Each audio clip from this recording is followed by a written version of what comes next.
screen.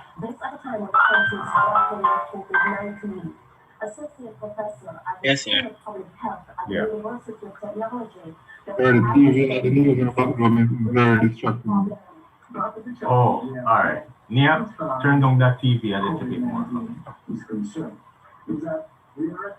Give me the remote. Hold on. Can you lift up the remote?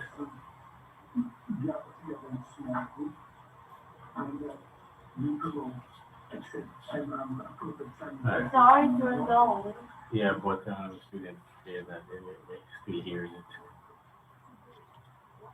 This thing can stretch going to the macro. All right, so I just want to give an overall view of what the project should be like, right? Is this amount of person in actually in Tuesday group? This would have been really devastating to do face-to-face labs. All right. Oh crap! All right. Yeah. So an overview. So the first thing, does anybody in the group, is everybody comfortable in using MATLAB? Really? And does everybody have it in their system and on their system? And if not, you can actually download a trial version, or apart from the trial version, you can go on what's the term I should use now? I should say even register. It's not register still, you know. You can go to www.multisim.com and sign up, and you can actually do the project online. All right. So the first part of the project, really, right? Normally you would have to do this in-house, right? Face to face. In our way, right? To be honest with you, because usually we leave this and another one for the last lap, right? About half of it, or probably around 80% of it, would have been done via research. I would say about 80% of it would have been done via research, 80 or 70%, and the other percentage, you would have to come into the lab and actually design the circuit, design a practical circuit, right? Using real components and stuff like that, right? And then give me a read, and then you implement it and you do a presentation per se, and still submit a report. All right. Now, the first part of the lab, right, is that Nia, take up the water bottle from off the laptop. You know better than that. So usually for the first part of it, there is an equipment in the lab called a temperature calibrator. What a temperature calibrator is that you can actually program in any temperature, I think between negative 20 degrees Celsius and probably around 200 degrees Celsius, right? And get a precise temperature reading, right? But basically that we have been trying to get more than one temperature calibrator. They are not cheap, right? I think the one that we have in the lab costs a pretty couple hundred US. And when I say couple hundred, I mean Jamaican couple, not US couple, right? So you know how expensive that will be. All right. So what you would have done is to go into the lab, take the PT100, put the temperature programming the temperature between the ones that I give you in the lab sheet, which is between 20 degrees Celsius and 80 degrees Celsius, right? And you basically would read off the you would actually know tabulate the resistance. But since things are the way it is, you would go to that website, you would look up the data sheet for the PT100 and jot down the resistance, because each time you change the temperature, the resistor temperature detector, right, as you would know, you would have done that in your you'd have done that in your lecture, is a device or a sensor that gives you a resistance reading according to temperature, and it is positive temperature coefficient, meaning that as temperature increases, resistance increases, right? Okay. No, you would have basically done. No, you would have basically do that. All right. No, you're just going to read it off a table, read it off a data sheet, and put it in the table, right? So that is what you would do. Are you hearing me? Hello? Yes, sir. Yes, sir. I hear you. Okay. All right. No, I thought I heard somebody said hello. Right. So you're just going to tabulate those values in Excel and find the best fit line graph using Microsoft Excel. So that's basically just one tool that you're going to do. So when you finish that, that basically can take you what? 5 minutes really, just to tabulate some values, just to write it down in our table, put those values in Excel, draw a graph. 5 minutes or that, right? The bulk of the work now start in designing the Wheatstone Bridge, right? So you know how the bridge set up, you know where you should, based on your lecture notes, right? And you can do some research also where you would put a sensor in the Wheatstone Bridge. Know the value of the sensor and how you would actually calculate the surrounding resistor values, right? And you know that you must have at least one variable resistor in the mix so that you can actually zero the Wheatstone Bridge output voltage, right? So we are going to design that Wheatstone Bridge based upon your class notes, right? So based upon your class notes, you design the Wheatstone Bridge, and you are going to show the design calculation, how you come about with the various other values of the resistors. There are some assumptions that you would have to make, right? And based on the value of the RTD, you should know what to do, right? Because I'm sure Mr. Hibbert go through that with you, right? So that basically is that. Now you're going to pour the Wheatstone Bridge, right? I'm not going to tell you, so you notice that I don't give you the value of the voltage that is supposed to add to the Wheatstone Bridge.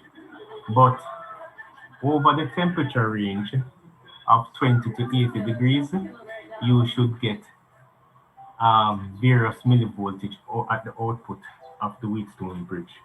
So for 20 degrees C, right, you should get at least X amount of millivoltage, or probably close to 0 millivolts.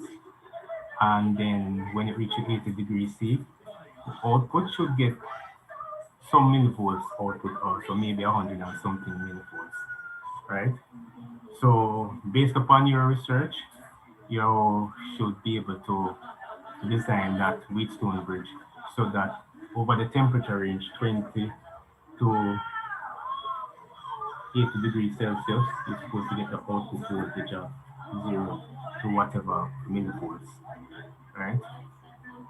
Okay. That Wheatstone Bridge, now you're going to do that in multi-sim, right? After you get those values, you're going to design it with multi-sim, and do your testing. How you're going to do your testing, you know that you're going to actually change the value of the sensor. So when the sensor is at 20 degrees Celsius, it's supposed to read X amount of resistance. That amount of resistance is supposed to give you an output of maybe close to 0 millivolts, right? Now when you change the resistor, when you go to 30 degrees Celsius, right? So for example, 50 degrees Celsius, the resistor of the RTD is supposed to be some value higher than what it is at 20 degrees. So your output voltage should be some millivolts output, right? So you're going to change the value of the RTD, right? You can mimic the RTD with a variable resistor, right? And over the range at which it will be variable, say for from whatever resistance to whatever resistance. All right. So you do that and you get millivolts output. So the output of your Wheatstone bridge should always be in millivolts. All right. When you get that, when you get those values, you are going to tabulate that in table 1. So for 0, so for 20, 30, 40, you take these from the table, RTD values. Wheatstone bridge out of 20 degrees Celsius, X amount of millivolts, 30, X amount of millivolts, 40, and the millivolts must increase up to 80, right? So that's the first part of the design. The second part of the design is for you to design an instrumentation amplifier, right? That will take those millivolts output of the Wheatstone bridge and transform it to a voltage output. All right. Now you know there are 2 voltage standards, right? You have 0 to 5 volts and you have 1 to 10 volts. So you can basically decide which one you're going to use. All right. So at 20 degrees Celsius, in table 2, the Wheatstone bridge output supposed to be some millivolts. Instrumentation amplifier output supposed to be either 0 volt, so it should be either when you know the standards usually from they have 2 voltage standards. I'm sure Mr. Hibbert would have mentioned it to you. We're not going to and I know there's a current standard too, but I don't want to. I'm not using the current standard. I'm just using the voltage standard. So you can use any one of the voltage standards if you want. Either is it you know the two, right? I'll just tell you. It's either 0 to 5 or is either 0 to 5 or 1 to 10 millivolts. So you decide which one you're going to use, right? So for the range 20 to 80, we have 10 minutes. If it goes off before the time, just join back on. All right.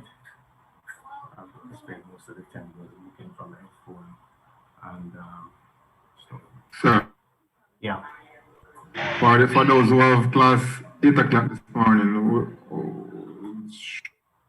how will that next week or should have been in this class? No, what I sent out a thing there, you know. I said to you, I don't want everybody to be packed up in one room. So I sent out an invitation saying, and it was clear. So for those who have class, Tuesday morning 8 to 11 should join me at 7. For those who have class from 11 to 2 should join me at 8 or at 8:30. And for the 9 to from the 8 to 11 class on a Wednesday tomorrow morning, they should join me at 9 o'clock.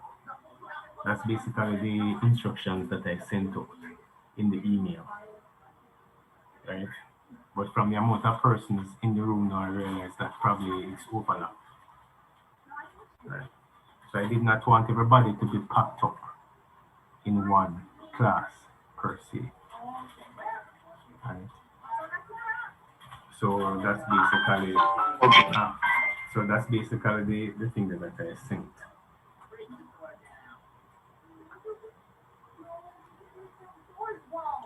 Sir. Yeah. Sir, I never received that email. So, sir, we must come up to school and then. No. We're not having it face to face. That is why I'm having it now. So basically, right, this is an yeah. explanation of what you should be doing, Okay. right? Either online. That's why I asked you that. Yes, If sir. you can, I'm not so sure if you're familiar with the lab technician, Matthew Lin. Yes, sir. Yes, sir. Right. If anybody in the group is familiar with him, you can go to Yes. him. Not everybody do, Yes, right? sir. You can probably send him an email and or correspond with him however you can, because I don't want, this is, the situation is, and Yes. he can probably give you multi-sim, Oh.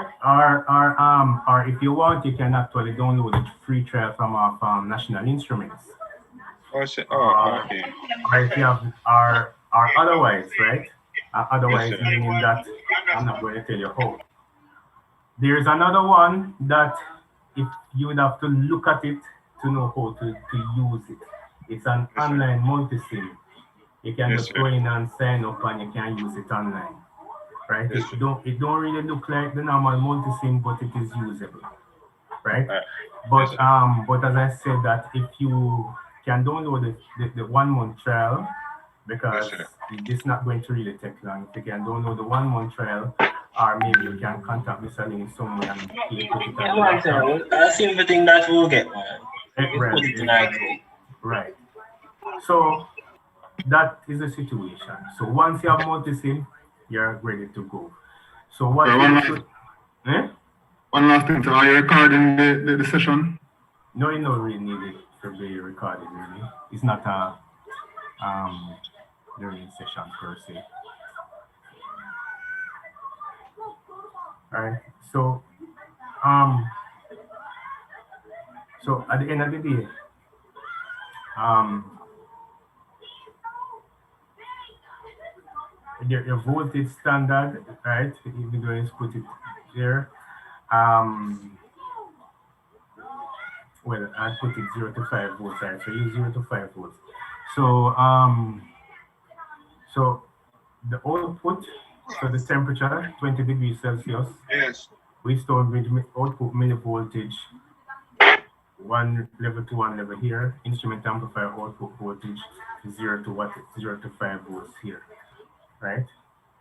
And then you're going to make some report requirement. You're going to, in addition to the tables here, you're going to make a plot of temperature versus RTD resistance, temperature versus Wheatstone Bridge output voltage, temperature voltage, or temperature versus amplifier output voltage. Um, and you're going to comment on the linearity of all graphs plotted, right? For the work, you should give me a completed circuit. So you're going to the Wheatstone Bridge connected to the instrumentation amplifier out. I should see, which includes all resistor value inside of it, right? As I said, the design requirements show all calculation for design of both circuits, which is the Wheatstone Bridge and the instrumentation amplifier. Um, Usually, these percentages are usually more evenly spaced out, right?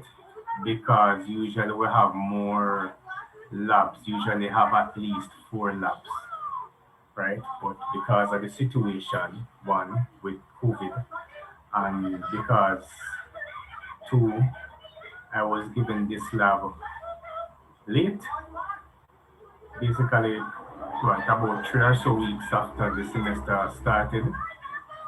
Then and we just decided to keep it off at 3, right? So these are the weightings for each lab. So since lab 3 is the design, we give it more weight. Um, and so these are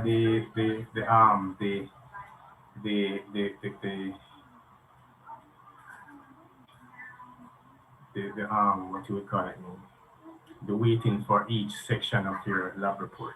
Aim, objectives, equipment, procedure, theory.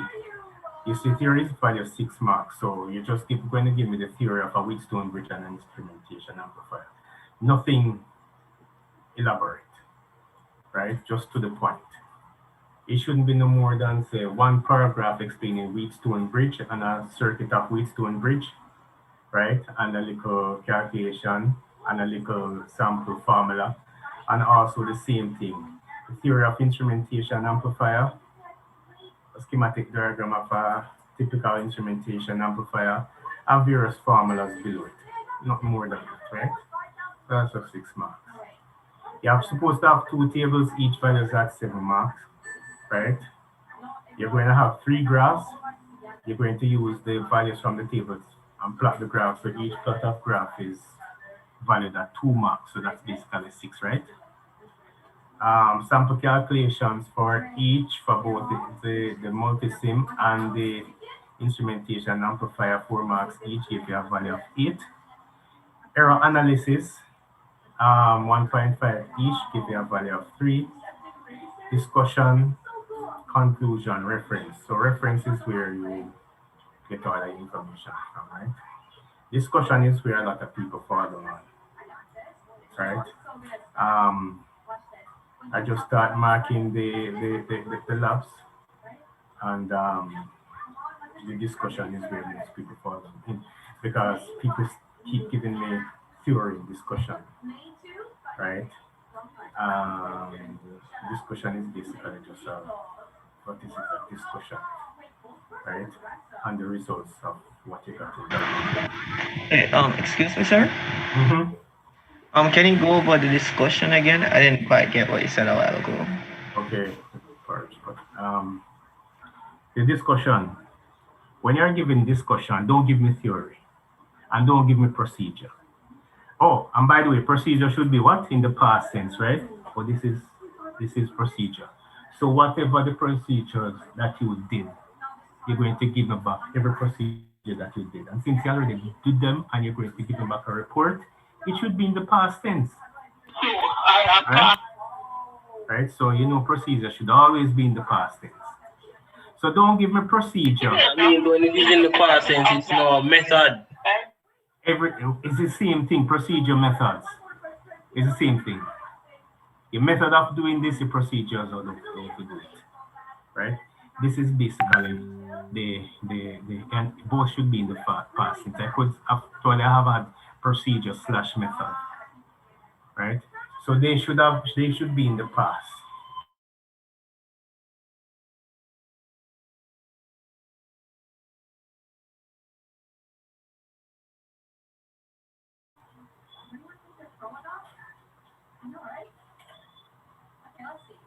Oh, share about my screen.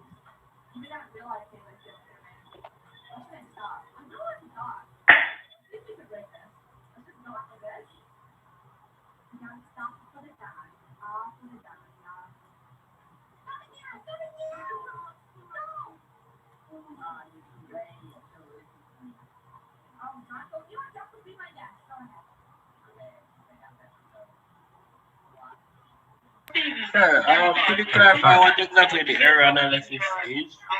All right, so basically still, I mean, when looking at it earlier on, I was wondering if I should have actually left it out, because I mean, you're not going to have much error doing this thing via multi-sim. Because it would have been perfect conditions. Right, exactly. So maybe I should just leave out error analysis. Yeah, that can be left out. You know, when you're used to a thing. And so it would have been marked out of 55 instead of 58. Right? So you can leave out the error analysis. Excuse me, sir? Yes. For the simple calculations, is it okay if like I were to It's not simply no, it's sample. Oh, sample calculations, yeah. For the calculation, is it okay if like I were to write down the calculations in my book and then like take a picture of them and put it in a Word document? Would that work? Remember that you are going to actually use Word, and so you can click on the insert part of Word and there, so download, and you see this equation thing come up here, right? And when that equation thing come, let's see if I can go somewhere else. Okay. So you would have said you click on the equation thing come up, right? And so you can write the equation here. So you can, if you want to write a fraction, you just you write a fraction here, Okay. right? So if you want to write a fraction here, you can write a fraction like this. What is this del operator doing here? If you want to write some form of exponential, you can actually write that exponential, right? If you want to write some form of integral, you can write an integral. So every one of the things that here, if you want to put in a symbol such as infinity or even ohms or plus or minus or whatever, it can go here, right? So you can actually use that that equation, insert equation thing in Word to actually help you to write your formulas, right? If you didn't know if you didn't know it before, right?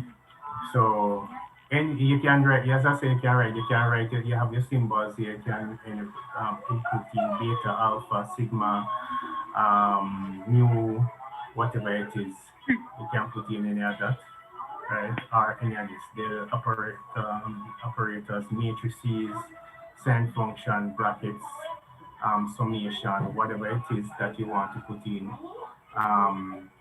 you can actually put in any of that, right? So if you didn't know to do it now, you actually know how, right? So you don't have no problems writing in your formulas, right? So back to the discussion thing. What I was saying is that most persons usually give me procedure and theory in discussion, which is not right. Um, if you are watching a match of your favorite game with your bedroom and your team lost, right? You are going to sit down after the game with your bedroom with your sister, with your friend, and say, why, why did he put in this person? Why the coach put in this person? If him did run over here, so or if him did put in this person. So you're basically discussing the results, You're not giving me the procedure. You're not giving me say that him run up on the flank, left foot, right foot, left foot, right foot. Then number eight kick the ball in. No, that's not what you're actually doing. Right? You're discussing the result of, right? So you have, based on your theory, if you're even going to write theory, you're going to write probably a one line. And then you say, based upon this theory, right, this is what the result you should get. But this is the result you are getting, right? Does this result conform, which is in line with the theory, right?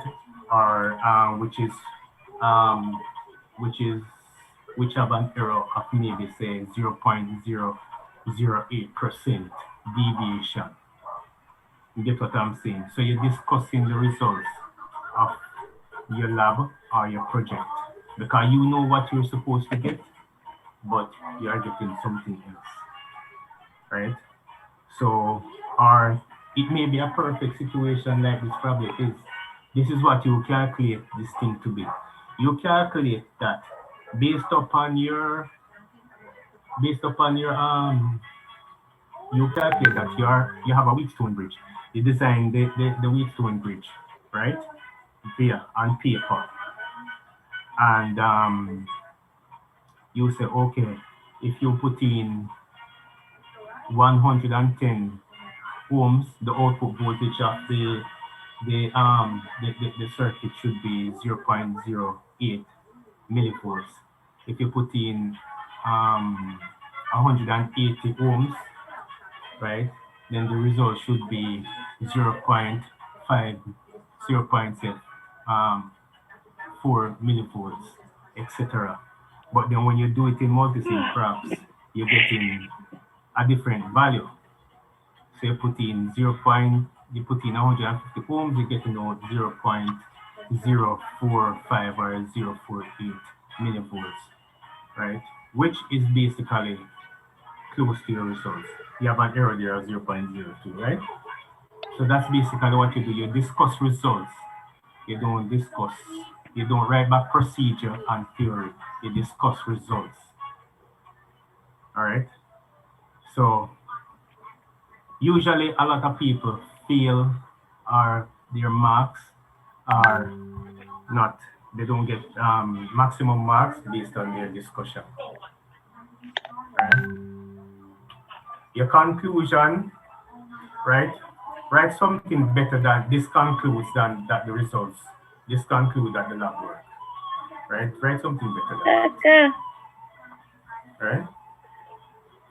So you are going to base now your conclusion of the theory, the results, right? And the conformity to the theory and results. So you're not going to write back the results or the theory in conclusion. You're just going to write that. You're going to not write something like, this concludes, no, I shouldn't use that. You should write something like, based upon the results given, based upon the theory given, it is seen that the output voltage for the output voltage range for the Wheatstone Bridge is in conformity to what was calculated and what it should be in theory. Right? And you can say probably the same thing about that, but just don't say this result, this proves that the result, the lab work, and then you stop. And that's a conclusion. You probably have a mark for that. Right? And references, just for one mark, as you know. You're going to just put down where you get the things from. Whatever book or website, which I suspect that most of you will be doing. So in time passed by,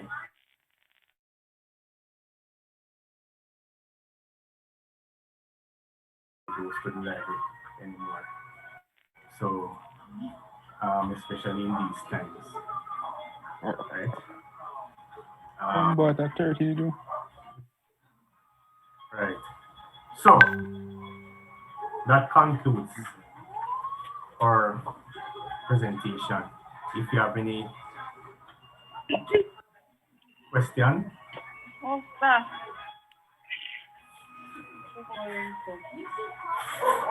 Sir, Mm-hmm. sir, a group work this are a single are each month. Oh, right. I should have actually you'll be doing it in groups of no more than this is a big group, so no more than 3. Yeah, man.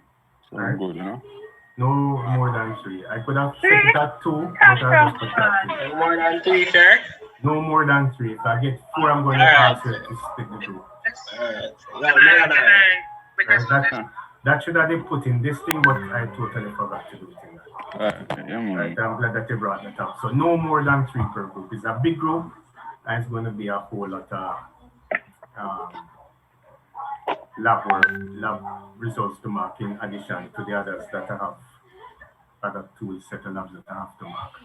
So no more than 3. All right, so any other question?